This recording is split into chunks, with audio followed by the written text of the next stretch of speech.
안녕하세요. 오늘부터 가족 상담사 강의를 진행하게 될 정경아라고 합니다. 이 수업은 가족 상담사 과정인데요. 가족 상담사라고 하는 것은 가족을 상담의 대상으로 보는 그런 가족 상담을 진행할 수 있는 그러한 상담사를 양성하는 과정이죠. 그래서 선생님들께서 이제 가족 상담에 관심을 가지고 계셔서 가족 상담사 과정에 들어오신 걸로 알고 있습니다. 이 과정을 통해서는 무엇을 배우게 되냐면 선생님들이 가족 상담에 대한 기본적인 이론들을 배우게 될 거고요. 또 가족 상담의 기본적인 이론들이 참 많이 있어요. 여러 학자들이 가족 치료 이론을 만들었는데 그 이론에 대해서 배우게 될 것입니다.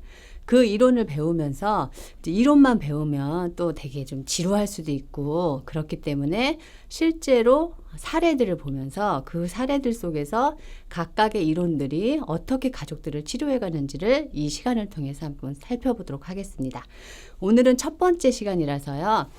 가족 치료의 발달, 그러니까 가족 치료가 어떻게 시작이 되었으면서 그것이 어떻게 발전해 왔는지를 이 첫 시간에 한번 살펴보도록 하겠습니다. 그래서 처음에 가족 치료의 발달 한번 보겠습니다. 가족 치료는 서구에서 먼저 발달을 했습니다. 그래서 가족 치료는 크게 두 가지의 시대적 상황을 가지고 있었는데요. 어떤 상황이었냐면 개인 심리 치료가 먼저 발달을 했죠. 그런데 이 개인 심리 치료가 한계가 있었어요. 개인만 다루어서는 치료가 진행되지 않는 한계들을 보게 되었고 이런 한계들 때문에 이제 가족 치료가 나왔고 또 한 가지는 2차 세계대전이 일어나고 나서 그 이후에 그 가족의 중요성들이 아주 많이 대두가 되었습니다. 2차 세계대전이 일어나고 나니까 그 이후에 아버지가 돌아가시거나 또는 고아가 되거나 또는 결혼 시기가 늦어지거나 이런 여러 가지 문제들이 생기면서 그 가족의 문제를 해결해야 되는 시대적인 상황이 있었습니다. 이런 상황 속에서 가족을 우리가 치료하자라는 운동들이 일어났고 그래서 가족 치료가 발달하게 되었지요. 서구 가족 치료의 발달을 한번 보면요. 우선 가족 치료가 무엇인가 먼저 한번 보셔야 되겠죠. 가족 치료라고 하는 것은 가족의 행동 패턴, 그것이 개인의 행동에 영향을 준다고 하는 겁니다. 선생님들도 이제 잘 생각해 보시면 알 거예요. 내 모습 안에, 나의 모습 안에 우리 엄마 아빠의 모습이 있는 거. 그리고 나의 어떤 행동, 내가 어떤 행동을 하는데 어느 순간 딱 보니까 이건 엄마한테 들었던 행동을 내가 하고 있네. 이런 모습들이 보이잖아요. 그러니까 제가 지금 쉽게 설명을 드렸는데 그런 여러 가지 가족의 행동 패턴이 개인에게 영향을 미친다. 그러니까 가족을 치료해야 된다. 이런 것들. 그것이 가족 치료다라고 보시면 되겠습니다. 그래서 가족을 치료의 단위로 두죠. 개인 치료는 개인이 치료의 단위입니다. 반면 가족 치료는 가족이 치료의 단위죠. 그리고 가족 치료는 개인 치료와 조금 달리 단기적이고 해결에 초점을 두고 있습니다. 그리고 구체적이고 성취할 수 있는 목표를 설정하게 되어 있고요. 종결을 생각하고 치료를 설계합니다. 그러니까 개인 치료는 조금 더 개인의 성장, 개인이 좀 더 기능적인 삶을 살도록 도와주는 거기 때문에 약간 목표가 장기적으로 갈 수 있는데 반해서 가족 치료는 단기적이고 드러난 문제를 빨리 해결하고 이런 것들을 좀 더 초점을 두었다고 보시면 되겠습니다. 그래서 이제 가족 치료사라고 하는 것, 선생님들이 준비하고 계시는 가족 치료사라고 하는 것은 기본적으로 개인에 대한 심리 치료를 할 수 있고 그리고 가족 체계 이론 분야에서 어떠한 훈련을 받은 어떤 이론적인 훈련과 임상적인 훈련을 받은 사람이 가족 치료사다라고 보시면 되고요. 그래서 기본적으로 가족 치료를 진행하기 위해서는 개인을 대상으로 하는 치료를 진행할 수 있는 역량이 갖추어져 있어야 합니다. 가족 치료의 발달 배경을 한번 보면요. 개인 치료의 주류 밖에서 일어났는데요. 그것이 무엇이냐면 전통적인 개인 심리 치료가 다루지 못했거나 그 접근으로는 한계가 있었던 문제와 어려움을 해결하기 위해서 가족 치료가 발달이 되었습니다. 그래서 집단 역동 운동이 있었지요. 이것은 무엇을 말하냐면 개입의 대상을 개인에서 집단으로 보았다는 것을 의미합니다. 20세기 초에 최초로 집단의 역동이 개인 치료의 대상이 되었습니다. 모레로라는 학자가 있습니다. 의사인데요. 모레로라는 학자는 환자로 하여금 어려움이나 갈등에 관해서 직접 토론하는 대신에 무엇을 했냐면 사이코드라마 같은 거 있죠. 그것을 통해서 치료를 했을 때 좀 더 효과가 있다라는 것들을 개발을 했고요. 이런 게 이제 집단 역동 운동이거든요. 이런 것들이 개인적인 접근보다 더 많은 이 흐름과 또 치료 효과가 있다라는 것을 보게 된 거죠. 또 하나는 그 집단은 단순한 부분들의 합이 아닌 그 이상이다 라는 것이 있었습니다. 그러니까 우리가 1 더하기 1은 2다. 수학 공식에선 그렇죠. 그런데 이 가족치료 이론에서는 1 더하기 1은 2 이상입니다. 그러니까 예를 들어서 남편과 아내가 만나면 그냥 남편과 아내가 나타나면 되는데 그렇지 않죠. 남편과 아내가 만나면 뭔가 더 큰 게 나오게 되죠. 이런 것을 의미합니다. 그래서 집단은 그 단순한 부분들의 합이 아닌 그 이상이다 라는 겁니다. 이러한 집단 역동 운동을 통해서 이 가족치료가 발달을 하게 됐고요. 또 하나는 아동 지도 운동입니다. 아동 지도 운동. 아동기의 증상 예방과 초기 발견, 치료는 이후의 심리적 문제를 예방할 수 있다는 것입니다. 이 가족치료는요. 사실은 이제 앞으로도 많은 이론을 다루게 되면 선생님들이 보시게 되겠지만 정신분열증 환자를 치료하다가 많은 학자들이 가족치료 이론으로 넘겨가게 됐거든요. 그것은 무엇을 의미하냐면 정신분열증이라고 하는 것이 발현되고 정신분열증 증상이 나타나는 것은 하나의 그 개인의 문제가 아니라 가족의 문제였다라는 거예요. 그러니까 이런 정신분열증을 가지고 있던 아동을 지도하다 보니까 사실은 이 아동만 지도해서는 해결이 안 됐다는 거죠. 가족을 같이 봐야 한다. 그래서 부모와 가족이 아동 발달에 미치는 영향이 있었다라는 것들을 보게 되었다는 것입니다. 그 다음에 부부 상담의 필요성이 또 시대적으로 확산이 되었어요. 결혼 생활의 문제가 개인 심리적인 문제라기보다는 부부 상호작용의 결과라는 거죠. 또 하나는 사회복지 실천. 사회복지가 막 이렇게 시대적 붐을 타고 일어나고 있어서 이것에 주목하게 되면서 가족도 하나의 단위로 보게 되면서 가족 치료가 일어나게 된 거죠. 또 하나가 이제 시대적인 흐름이 있었습니다. 시대적으로 이 사상이 체계론적인 사고가 등장을 하게 되었어요. 이 체계론적인 사고라고 하는 것은 기계론적인 사고와 반대되는 개념이죠. 그래서 기계론적인 사고라고 하는 것은 하나의 원인이 있으면 결과가 나타나고 이렇게 직선적으로 보는 거라고 하면 체계론적인 사고는 서로 연관되어 있고 서로 의존되어 있다. 그래서 상호 연관성, 상호 의존성을 파악하는 그러한 사고입니다. 그래서 세계가 분리되어 있는 것이 아니라 다 연결되어 있다는 거예요. 하나의 연결고리 안에 있다는 겁니다. 그래서 가족치료 문제의 원인과 해결에 대한 시각, 치료자 내담자에 대한 시각 등의 이 체계론적인 사고가 영향을 많이 주었습니다. 두 번째로 이제 서구 가족치료의 발달 단계를 한번 보게 되면요. 심리치료 이론을 한번 보면 제일 먼저 생각나시는 혹시 학자가 있으신가요? 네, 프로이드죠. 우리가 잘 알고 있는 프로이드의 그 빙산을 발견한 거는 정말 큰 발견이에요. 그거는 아직도 인간의 그 무의식을 발견한 것 자체는 정말 크게 평가를 받고 있는데요. 이 1896년에 프로이드가 정신분석 이론을 탄생시키게 되고요. 그 이후에 이제 1920년대에 들어와서 체계론적인 사고, 기계론적인 사고가 아니라 이제 체계론적인 사고가 나타나면서 가족치료가 1940년도에 파종하게 되죠.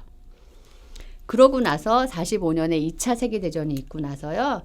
그 다음에 가족치료의 모종기, 발화기, 개화기 이런 시대적 흐름을 타고 나서 1980년대 들어가면서부터는요. 포스트 모더니즘 사고가 나타나요. 이것이 또 가족치료에 영향을 많이 줍니다. 이러한 흐름 속에서 서구 가족치료의 발달 단계를 한번 보겠습니다. 처음에 이제 파종기입니다. 1940년대까지라고 보면 되겠는데요. 이때는 이 가족치료라고 하는 것은요. 심리치료의 한 분파가 아니에요. 그거라기보다는 새로운 세계관과 인식론의 발전에 힘입어서 태동을 한 거라서 체계이론, 또 공학에서 많이 이야기했던 사이버네틱스, 이것의 영향으로 발전을 하게 되었습니다.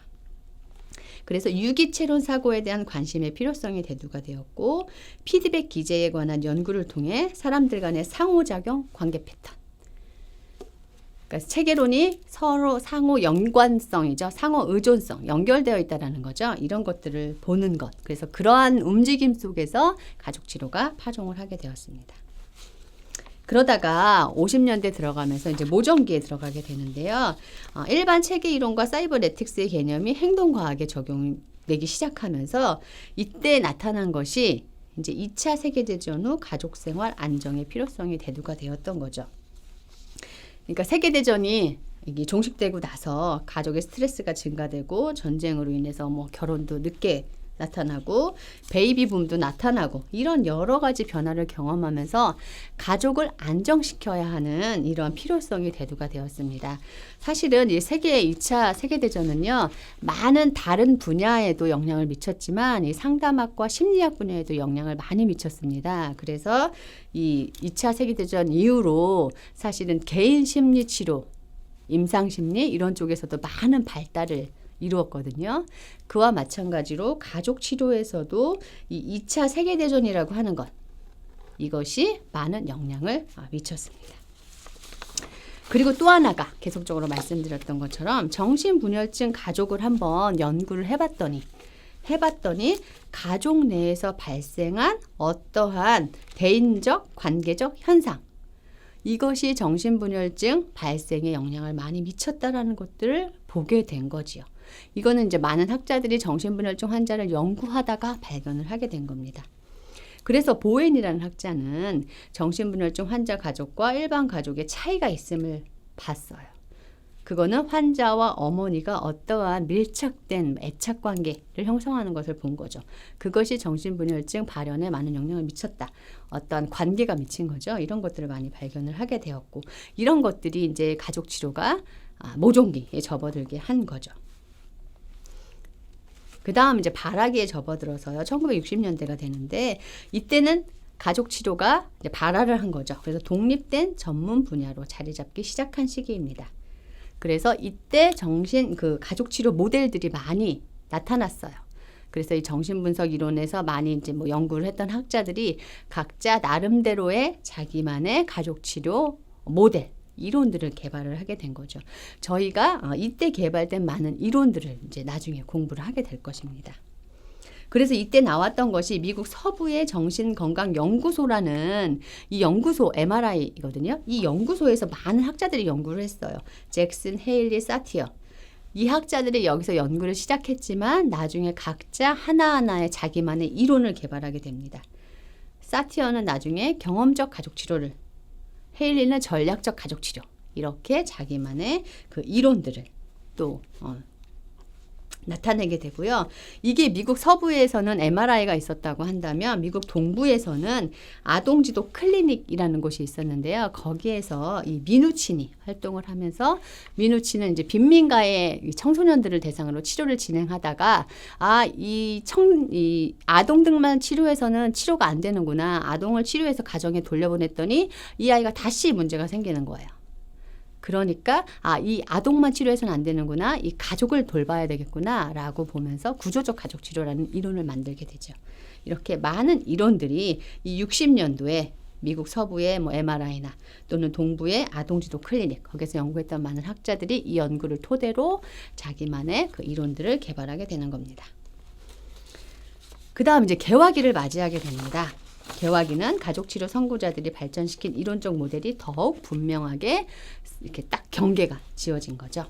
그래서 다세대 모델, 보웬의 이론이죠. 구조적 모델, 경험적 모델, 전략적 모델.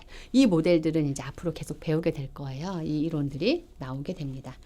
다음으로 한번 전환기 보도록 하겠습니다. 전환기는 1980년대에서 90년대까지로 생각하시면 되는데요. 이때는 초기 모델의 통합이 일어났고, 그리고 나중에 이제 후기 모델이 출현하는 시기입니다. 초기 모델의 통합은 여러 모델을 통합하고 필요에 따라서 적절한 모델을 사용하게 되는 거죠. 결국 어떠한 치료 이론이든지 각각의 이론들이 자리를 잡고 나면요, 결국은 나중에 가면 그 이론들을 필요한 상황에 따라서 통합해서 쓰게 되거든요. 그래서 선생님들도 나중에 이제 하나의 이론을 정통하고 나면 나는 보웬 이론이 좋다, 난 사티어 이론이 좋아, 이 이론들을 다 그거를 내 걸로 만들고 나면 그 다음에 내가 어느 가족을 봤을 때 이 가족은 보행 이론 가계도 접근을 하는 게 좋겠어. 이 가족은 사티어 접근을 하는 게 좋겠어. 이렇게 선생님들이 이제 정하실 수 있거든요. 이러한 통합들이 많이 일어났다라는 겁니다. 그리고 후기 모델이 출현하게 되죠. 후기 모델은 나중에 포스트 모더니즘. 포스트 모더니즘이라고 하는 건 절대적인 진리가 없다라는 거죠. 절대적인 진리는 없다. 개인이 경험하는 그것이 진리다라고 보는 거죠. 이것이 또 가족치료 이론에도 많은 영향을 미쳐서 이때 나타난 게 해결지향, 이야기치료 등이 여기서 나타나게 됩니다.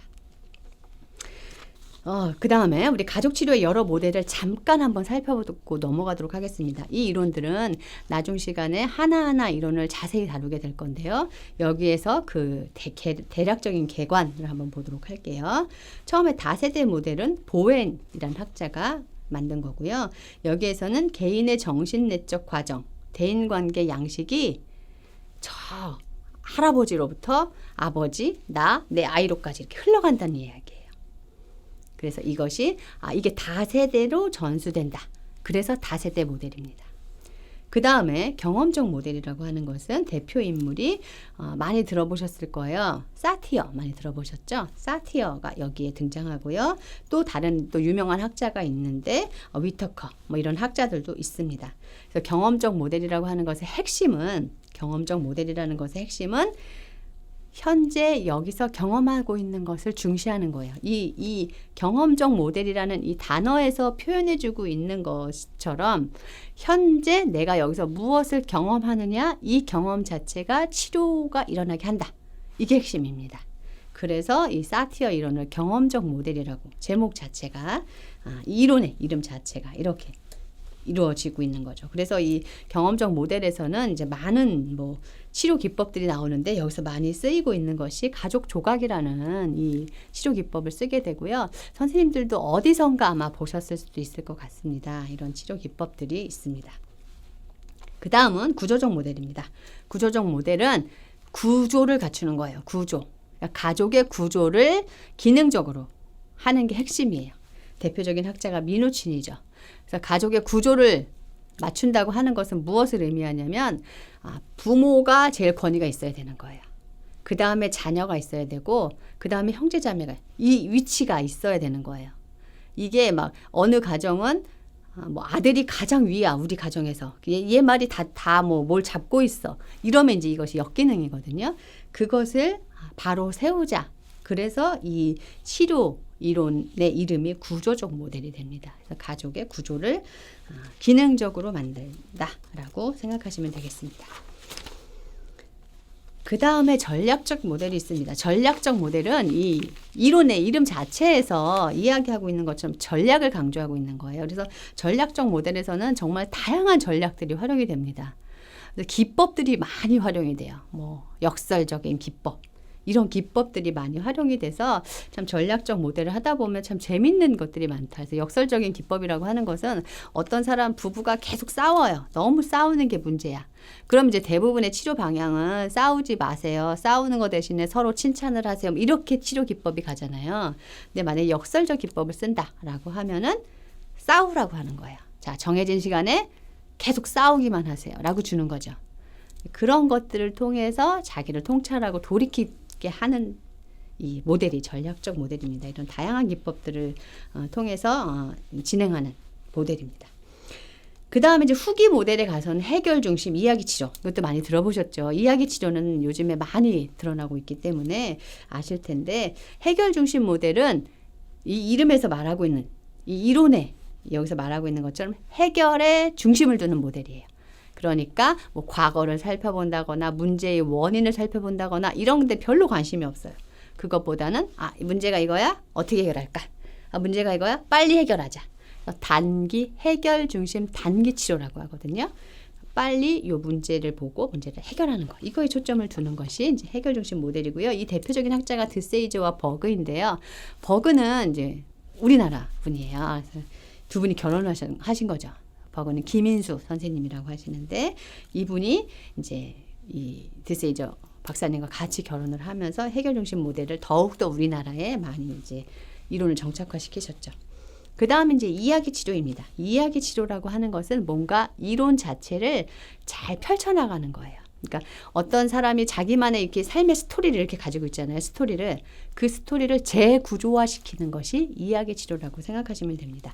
그래서 스토리를 재구조화시켜서 과거부터 해서 미래까지의 스토리를 다시 기능적으로 재구조화시키면 자신의 문제에서 벗어날 수 있다라고 보는 거다라고 생각하시면 되겠습니다. 마지막으로 개인 치료와 가족 치료의 차이점을 한번 보도록 하겠습니다. 이것이 이제 가족 치료를 정리하는 마지막인데요. 세상과 실제를 바라보는 시각에 있어서 가족 치료는 계속해서 말한 것처럼 유기체론적인 세계관을 가지고 있어요. 그러니까 뭔가 서로 연결되어 있다라고 하는 거죠. 반면에 개인 치료는 기계론적인 세계관이에요. 원인이 있어서 결과가 있었다는 거예요. 유기체는 내가 너에게 영향을 줬고 너도 나에게 영향을 줬고 나는 또 아들한테 영향을 줬고 아들도 이렇게 서로 연결되어 있는 거지 누가 원인이고 누가 결과다라는 걸 보지 않아요. 그리고 한 사람이 문제가 생기면 그것이 다른 사람에게도 영향을 주는 거. 이게 이제 유기체론적인 세계관이라고 생각하시면 되겠거든요. 이렇게 개인 치료는 반면에 자기만 아프면 자기만 아픈 거예요. 이런 차이점을 보이고요. 문제의 초점에 대한 시각 또한 가족 치료에서는 문제는 내담자의 가족이나 관계의 역기능이라고 보는 반면에 개인 치료에서는 내담자의 내적 역동, 내담자의 특성. 그러니까 가족 치료에서는요. 이제 만약에 어떤 가족이 우리 아이가 자꾸 가출을 해요 라고 데리고 왔어요.